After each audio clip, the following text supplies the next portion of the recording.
ہیں, کیا یہ چاند اس آسمان پر ہے جہاں پر اللہ رب العالمین کے صرف فرشتے رسائی کر سکتے ہیں؟ علیہ وسلم جب معراج پر جاتے ہیں تو ہر چاند, ہر آسمان پر جب آپ پہنچتے ہیں تو آپ سے بھی پوچھا جاتا ہے. ورحمۃ اللہ وبرکاتہ. اللہ کی رحمت ہو آپ پر, آپ پر بھی سلامتی ہو آپ پر. بہت شکریہ. اللہ راضی ہو آپ سے.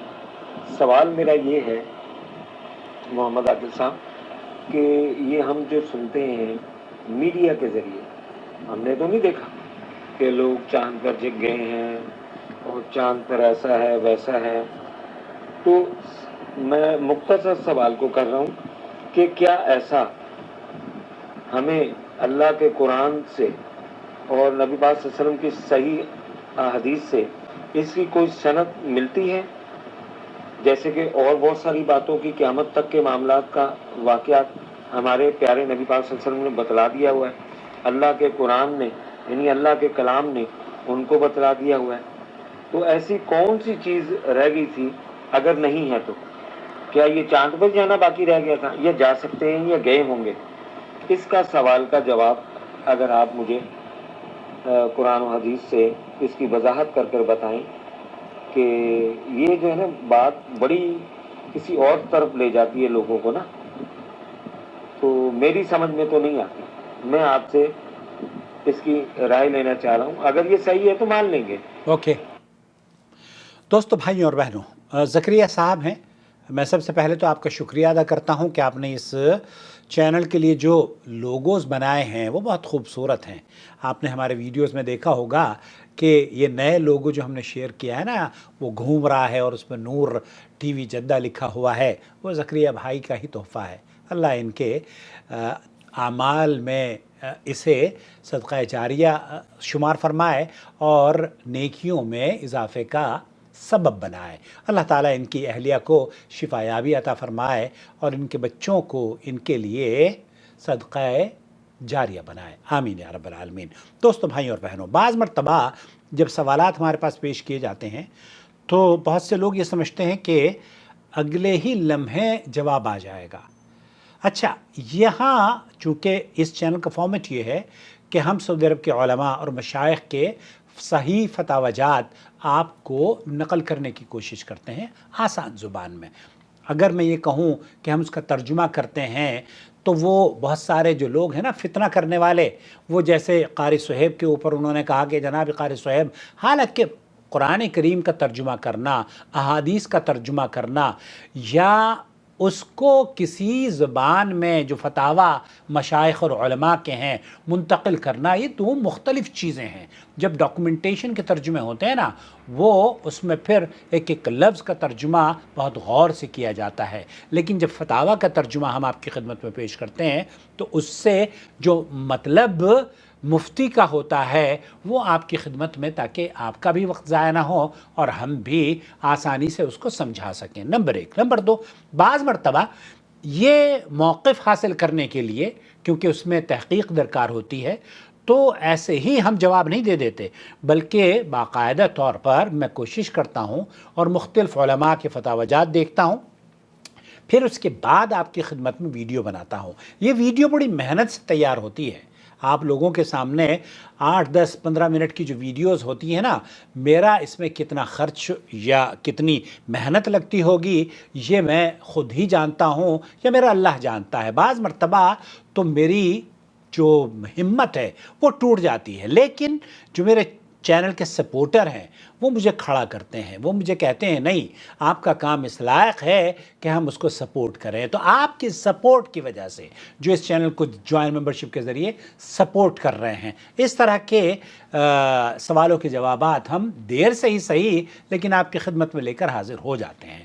بہرحال چند چیزیں آپ کی خدمت میں پیش کرنا چاہتا ہوں میرے محترم, اس سے پہلے کہ آپ کو اختلاف کا حق حاصل ہے, ادب اور شائستگی سے آپ اس کو بھی اختلاف کو درج کر سکتے ہیں. لیکن چند باتیں اس ضمن میں کہ ایک انسان آیا چاند پر جو امریکہ نے دعویٰ کیا تھا کہ ہم نے غالباً 59 کی وہ بات ہے یا 60s کی، ابھی اس وقت مجھے یاد نہیں، لیکن وہ چاند پر جانے کا جو واقعہ ہے مختلف فی ہے علماء کی نظر میں بھی، اور کئی ممالک نے اس پر تنقید بھی کی ہے، اور سوشل میڈیا پر ویڈیوز بھی بنی ہوئی ہیں کہ یہ ایک ہالی ووڈ ٹائپ کی مووی تھی اور اس کو باقاعدہ طور پر پکچرائز کیا گیا تھا، اور حقیقت کیا ہے یہ ہمیں نہیں پتا۔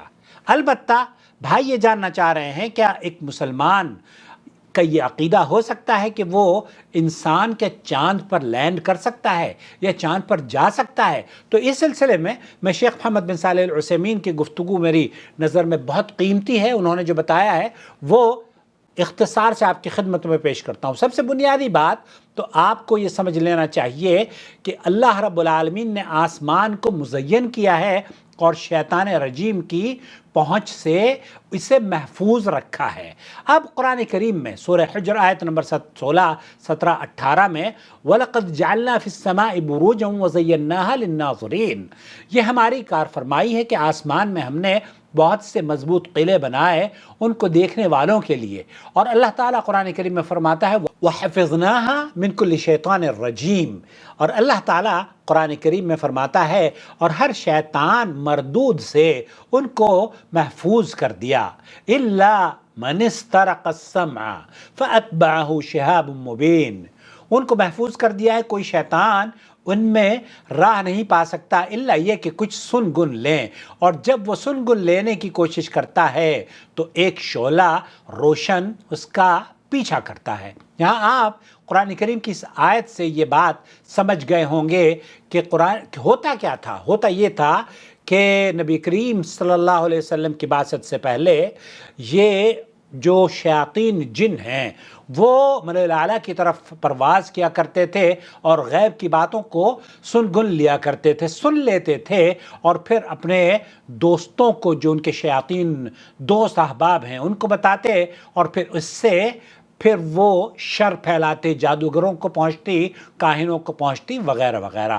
اس کے بارے میں انہوں نے خود اعتراف کیا، اور قرآن کریم نے ان کے جنوں کے اعتراف کو نبی کریم صلی اللہ علیہ وسلم کی زبان اقدس سورہ جن میں آیت نمبر 8 اور 9 پر تذکرہ کیا، اور فرمایا وَأَنَّا لَمَسْنَا السَّمَاءَ، اور یہ کہ ہم نے آسمان کو ٹٹولا تو دیکھا کہ وہ پہرے داروں سے پٹا پڑا ہے اور شہابوں کی بارش ہو رہی ہے، اور یہ کہ پہلے ہم سن گن لینے کے لیے آسمان میں بیٹھنے کی جگہ پا لیتے تھے، مگر اب جو چوری چھپے سننے کی کوشش کرتا ہے وہ اپنے لیے گھات میں ایک شہاب ثاقب لگا ہوا پاتا ہے۔ یہ اللہ رب العالمین نے آسمان کی حفاظت کے لیے کچھ معمور فرشتے کر دیے، اور یہ شیطانوں کے لیے وہاں تک رسائی کرنا پھر ناممکن ہو گیا۔ قرآن کریم نے اس کی وضاحت فرما دی ہے، لیکن کیا اس بات سے یہ کہا جا سکتا ہے کہ ہم یا یہ دعویٰ کہ انسان چاند پر نہیں جا سکتا کیونکہ اللہ رب العالمین نے آسمانوں کو محفوظ کر دیا ہے، تو کیا یہ درست ہوگا؟ یہ جواب سماحت الشیخ محمد بن صالح العثیمین نے بہت خوبصورت انداز میں کیا ہے، وہ میں آپ کی خدمت میں پیش کرتا ہوں۔ یہاں آپ کو قرآن کریم کے سیاق اور سباق سے اس بات کی نفی نہیں ملتی کہ اللہ رب العالمین نے یہ بیان فرمایا ہو کہ ایک انسان چاند پر نہیں جا سکتا، اور نہ ہی اس کی تصدیق ملتی ہے کہ انسان چاند پر جا سکتا ہے۔ یہاں اس بات کی دلیل قرآن و سنت میں نہیں ہے زکریا بھائی کہ اللہ رب العالمین نے انسان کی رسائی یا انسان کو چاند پر پہنچنے سے منع کیا ہے اور وہ نہیں جا سکتا یا جا سکتا ہے۔ جہاں آپ کو یہ سمجھنا ہوگا کہ آسمان پر جو چاند ہے، ہمارے اوپر جو چاند ہے، وہ چاند ہے کہاں؟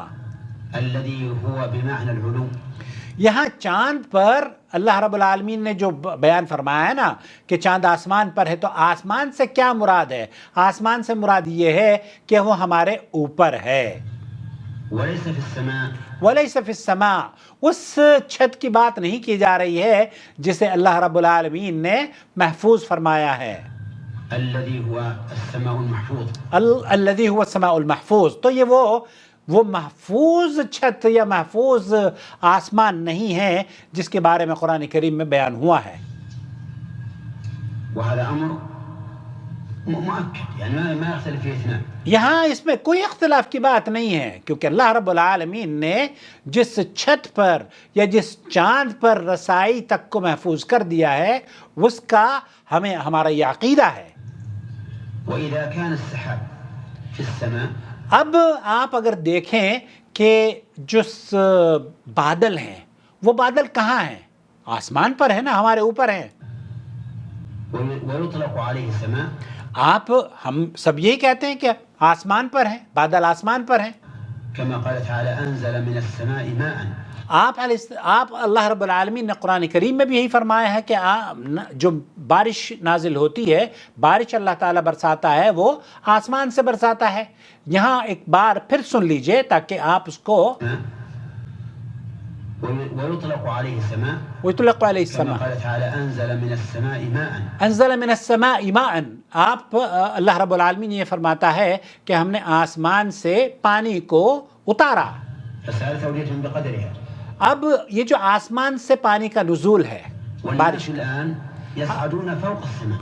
اب آپ اور ہم بعض مرتبہ ہم آسمان پر پہنچ جاتے ہیں، آسمان پر پہنچ جاتے ہیں. آسمان کہاں ہے؟ فوق السماء الذي هو السحاب.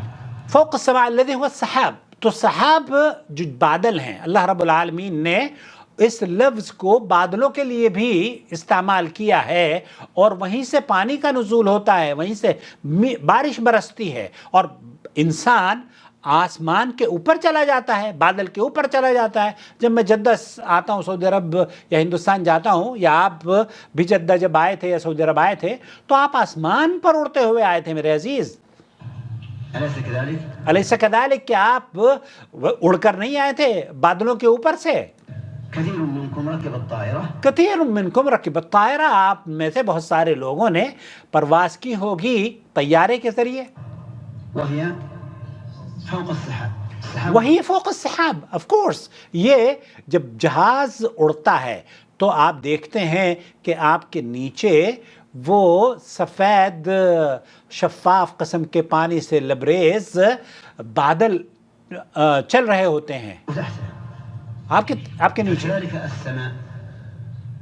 آپ گویا کہ آسمان پر ہیں، چونکہ اللہ تعالیٰ قرآن کریم میں فرماتا ہے نا کہ ہم آسمان سے پانی اتارتے ہیں. پانی کہاں سے نازل ہوتا ہے؟ بادلوں سے نازل ہوتا ہے، بادلوں. السماء. تو اب قمر کے بارے میں اللہ تعالیٰ فرماتا ہے کہ یہ بھی فی السماء ہے. تبارك الذي جعل في السماء بروجا وجعل فيها سراجا وقمرا منيرا. وقمر منیرا. یہاں اللہ رب العالمین نے چاند کو بھی آسمان پر بیان فرمایا ہے.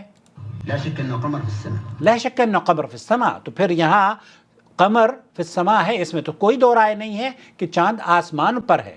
ولكن هل هو في السماء الذي هو السقف المحفوظ؟ اب یہاں یہ سوال پیدا ہوتا ہے کہ کیا چاند اس چھت کے بعد ہے یا اس آسمان کے بعد ہے جس کو اللہ رب العالمین نے شیطان کی رسائی سے محفوظ کر لیا ہے، وہاں کوئی جا نہیں سکتا.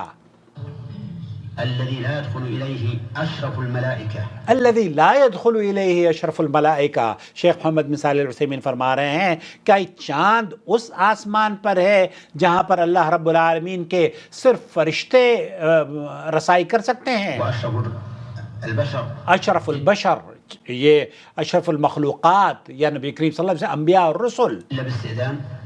وہ بھی استئذان کے بعد، کیونکہ نبی کریم صلی اللہ علیہ وسلم جب معراج پر جاتے ہیں تو ہر چاند، ہر آسمان پر جب آپ پہنچتے ہیں تو آپ سے بھی پوچھا جاتا ہے کہ آپ کون ہیں، بتائیے تو صحیح کہ آپ کو بلایا گیا ہے. عجیب.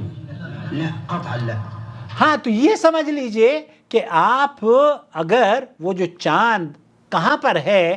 آپ اگر یہ سمجھتے ہیں کہ وہ چاند اس چھت کے اوپر ہے جہاں پر رسائی ناممکن ہے، تب پھر یہ درست موقف نہیں ہے۔ قطعا لا، بل هو تحته. بل هو تحت، تو آپ کی بات کو آپ کو سمجھانے کے لیے کہ چھت جس پر رسائی ممکن نہیں ہے اس کے نیچے چاند ہے، اور یہ موقف درست ہے۔ کثیر۔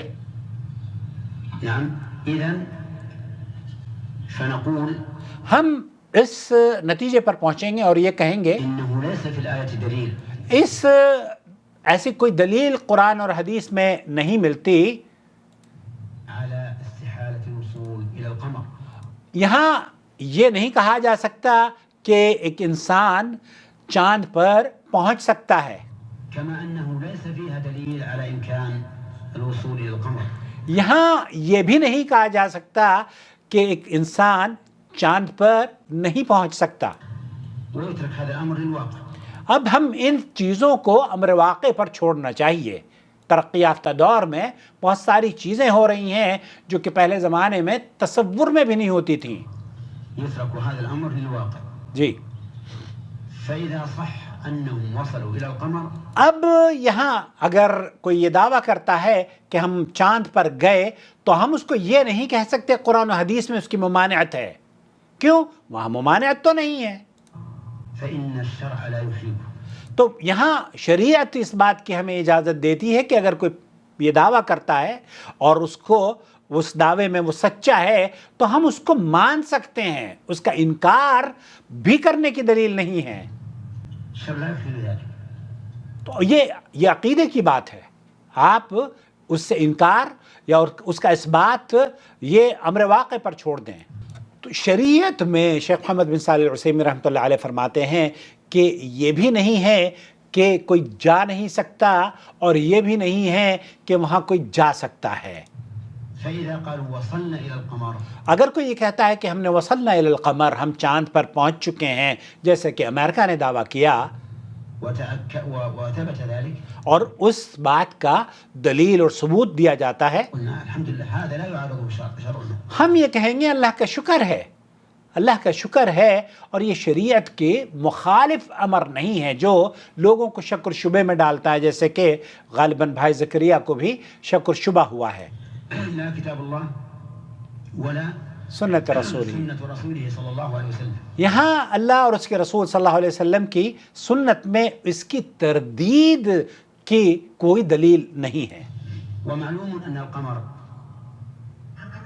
تحت النجوم. یہ بھی واضح ہے کہ جو چاند ہے وہ ستاروں کے نیچے ہے، تحت النجوم. تحت النجوم، والنجوم قال الله فيها ولقد زينا السماء الدنيا بمصابيح. اور اللہ رب العالمین، القمر تحتها. اور یہ اس بات میں کسی کو اختلاف نہیں ہے کہ چاند نجوم کے نیچے ہے، ستاروں کے نیچے ہے۔